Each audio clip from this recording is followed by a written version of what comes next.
Hello students, आज हम लोग पढ़ेंगे घातांक।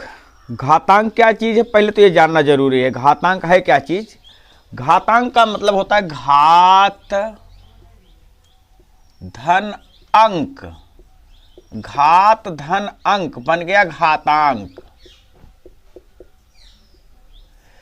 अब है क्या चीज? घात क्या है और अंक क्या है, यानी घातांक क्या है, इसको और समझने के लिए ये है, जैसे मान लीजिए कोई संख्या है, उसको बार बार गुणा कर रहे हैं, बार बार उसका मल्टीप्लाई हो रहा है, तो उसको हम अगर लिखें घात के रूप में, तो जो घात के रूप में जो घात उसकी आएगी वही घातांक है। जैसे मान लीजिए 3 है, 3 गुणे 3 गुणे 3 गुणे 3, हम 3 को 4 बार गुणा किए हैं। अब हम गुणनफल ना लिख करके इसी 3 को घात के रूप में जब लिख देते हैं तो बन जाएगा 4 बार है 3 की घात 4। तो अब इसमें जो 4 है यही 4 घातांक कहा जाएगा। मतलब किसी संख्या की जो घात है अगर वह अंक के रूप में है तो उसी अंक को हम घातांक कहेंगे। मान लीजिए दूसरा उदाहरण ले लेते हैं, 1/3 गुणे 1/3 गुणे 1/3 गुणे 1/3 गुणे 1/3 गुणे डॉट डॉट डॉट डॉट, इस तरह से है। अब यहाँ हम लिख दिए n बार। n बार इसका मतलब 1/3 को हम n बार गुणा करेंगे, तो उसको हम घात के रूप में कैसे लिखेंगे? 1/3 लिखेंगे और इसकी घात लिखेंगे n। जिसे 4 बार लिखे तो घात 4, अगर 5 बार लिखते तो घात 5, अगर n बार लिख रहे तो घात n। तो अब n क्या है? ये n ही घातांक है। माने जब किसी संख्या को घात के रूप में लिखते हैं और उस घात के रूप में लिखी गई संख्या जो घात के रूप में लगी है, माने पूरी संख्या तो हम घातांक के रूप में लिखे हैं, इस पूरी संख्या में जो घात के रूप में डिग्री के रूप में जो संख्या इस्तेमाल हुई है वो घातांक होता है। तो आज हम लोगों को पढ़ना है घातांक के नियम और घातांक। तो यहाँ पर तो ये समझ में आ गया। अब इसमें थोड़ा सा और समझना जरूरी है। जैसे 3 की घात 4 लिखा गया, 3 की घात 4, 3 की घात 4 में ये 3 क्या चीज़ है? 3 आधार कहा जाएगा, इंग्लिश में बेस बोलते हैं इसे। और 4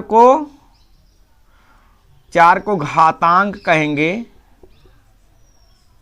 पावर बोल देते हैं, कहीं कहीं डिग्री बोला जाता है। इसी को हम लिखते हैं यहाँ पर INDECES या करके हम लिख दे रहे हैं। यानी घातांक पावर बोलते हैं, डिग्री बोलते हैं, और इसे इंग्लिश में इंडिसीज बोलते हैं। तो इस तरह से मान लीजिए 10 की घात 5 लिखा है, इसमें आधार कितना है? 10, और 5 क्या है? घातांक है। अब हम लोगों को पढ़ना है सबसे पहले घातांक के नियम। घातांक के नियम, पहला नियम है m घात a गुणे m घात b। तो m की घात a प्लस b, ये पहला नियम है। इसको हम एक्सप्लेन करते हैं, समझ में थोड़ा और बढ़िया से आ जाएगा। m की घात a और m की घात b दोनों का गुणा किया गया और जो गुणनफल आ रहा है वो m की घात a प्लस b है। यहाँ पर m आधार है, m आधार है और m आधार है। यहाँ पर a घात है, यहाँ पर b घात है, यहाँ पर a प्लस b घात है। तो m अगर आधार बराबर हो, जिसे 2 संख्याएं हैं, 3 संख्याएं हैं, कई संख्याएं हैं, तो अगर आधार बराबर है और सभी संख्याओं का आपस में गुणा है तो उसका जो गुणनफल आएगा आधार तो वही रहेगा, लेकिन जितनी घातें हैं सबको हम आपस में जोड़ लेंगे। जैसे 2 संख्याएं हैं, एक संख्या दूसरी संख्या, दोनों के लिए यहाँ पर a प्लस b हो गया। मान लीजिए इसी को हम लिखते हैं 3 संख्या, m की घात a गुणे m की घात b गुणे m की घात c। तो हम लिखेंगे m की घात a plus b plus c।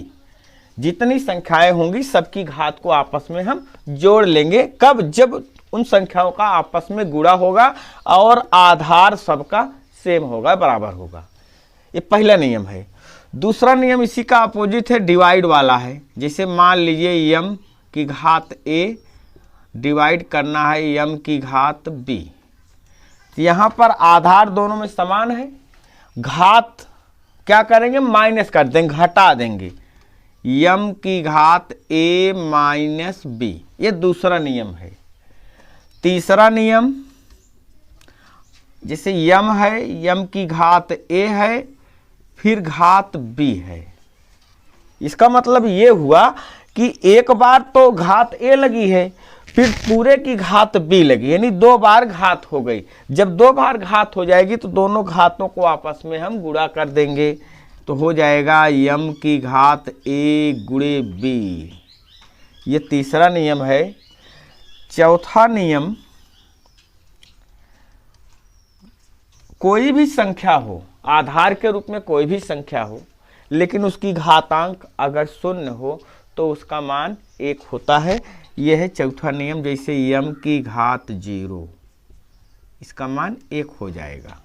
इस तरह से कोई भी संख्या हो, मतलब वो पूर्णांक हो, अपूर्णांक हो, दशमलव हो, भिन्न हो, धनात्मक हो, ऋणात्मक हो, कुछ भी हो, उससे नहीं मतलब है, लेकिन अगर उसकी घात शून्य है तो उसका मान 1 होगा। जिसे मान लीजिए ऋण 5 की घात 0, तो अब हम यहाँ पर ऋण 1 नहीं लिखेंगे, इसका भी मान 1 ही होगा। अगर 5 की घात 0 है, इसका भी मान 1 होगा। तो ये नियम ये बताता है कि अगर कोई भी आधार हो घातांक शून्य है तो उसका मान 1 हो जाएगा।